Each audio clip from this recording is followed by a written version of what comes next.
നേരെ പോകുന്നത് മുണ്ടേരി കടവ് birds sanctuary ഉണ്ട്. ബേർഡ്സിനെ വാച്ച് ചെയ്യുന്ന ടവറും കാര്യങ്ങളൊക്കെ ഉള്ള സ്ഥലമാണ്. അപ്പോൾ അവിടത്തേക്ക് നമ്മളിങ്ങനെ ഡ്രൈവ് ചെയ്ത് പോവുകയാണ്. അപ്പോൾ സൈഡിൽ കാഴ്ച നല്ല രസമുണ്ടായിരുന്നു. മഴക്കാലം ഇതിൽ പോകാൻ ഭയങ്കര രസമാണ്. അങ്ങനെ നമ്മൾ സ്ഥലത്തെത്തി. ഇതാണ് മുണ്ടേരി കടവ്. മുണ്ടേരിയിലാണ് സ്ഥലം കിടക്കുന്നത്. അപ്പോൾ ഇതിൻ്റെ അടുക്ക് ഉദ്ഘാടനം ചെയ്തത് മുഹമ്മദ് റിയാസൊക്കെയാണ് ഉദ്ഘാടനം ചെയ്തത്. അപ്പോൾ ഇതാണ് ആ ഗേറ്റ്. ബേർഡ്സിനെ കാണുന്ന റിവ്യൂവിൽ കണ്ടുകൊണ്ട് വന്നതാണ്. ഏതെങ്കിലും സ്പെഷ്യൽ ബേർഡ്സിനെ കാണാൻ പറ്റുമോ നോക്കാൻ വേണ്ടിക്ക്. ഇപ്പോൾ ഫ്രീ എൻട്രി ആണ്. ഇപ്പോൾ അവിടെ കൗണ്ടറിലൊന്നും ആളില്ല. ഇതാണ് ഗേറ്റ്. ഇതിൻ്റെ അകത്തേ വേണം പോകാൻ.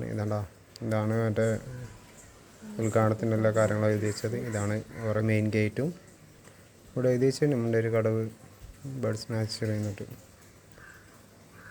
ഇതാണ് എൻട്രൻസ് കയറി കഴിഞ്ഞാൽ കാഴ്ച. നല്ല രസമുണ്ട്. അതിൻ്റെ ഗാർഡൻസ് ആക്കിയതും പാത്തും പിന്നെ ഈ സൈഡിൽ നിന്ന് വേണം വല്ല ബേർഡ്സിനെ കാണാൻ. നമ്മളിങ്ങനെ ഫസ്റ്റ് കയറിയപാട് ബേർഡ്സിനൊന്നും കണ്ടിട്ടില്ല.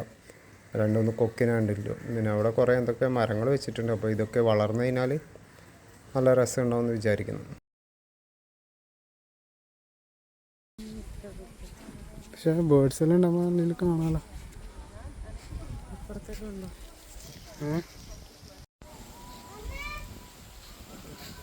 ഇവിടെ എന്താ ഇല്ല നോക്കട്ടെ. ബാത്റൂമാണെന്ന് വാഷ്റൂമാണെന്ന് അറിയില്ല. വാഷ്റൂം കാണായിരുന്നു. നല്ല വ്യൂ അടിപൊളിയാണ്. പക്ഷേ ഇന്ന് അത്ര ബേർഡ്സ് ഇല്ല. ബേർഡ്സിനെ കാണാൻ പറ്റുന്നില്ല. ചൂടായോണ്ടോ അല്ല ഇവിടെ ലോക്ക്ഡൗൺ.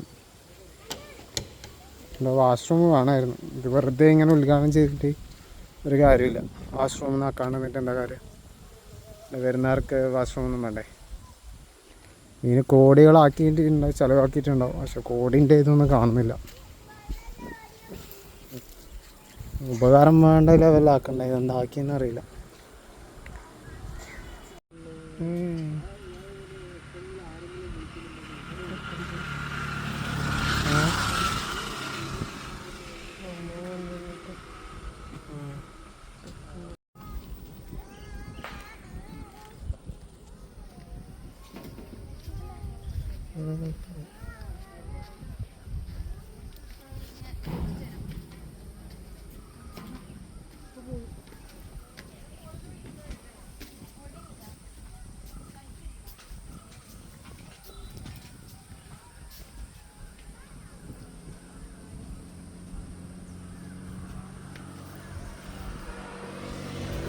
ഇവിടുന്ന് അടിപൊളിയിൽ ബേർഡ്സിനെ വാച്ച് ചെയ്യാൻ പറ്റും. ഇപ്പോൾ അവിടെ ഒരു ബേർഡ് ഉണ്ട്.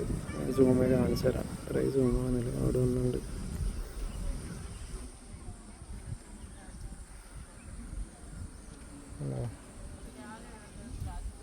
അവിടെ ഒരു വ്യൂ കിട്ടും.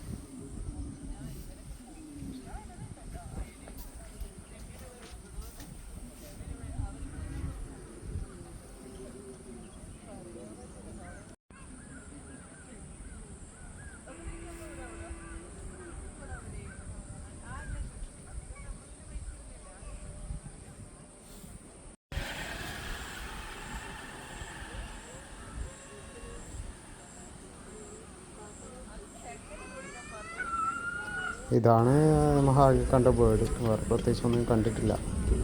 ഇന്നത്തെ വ്ളോഗ് ഇത്രയേ ഉള്ളൂ. അടുത്ത വ്ളോഗായിട്ട് വരാം.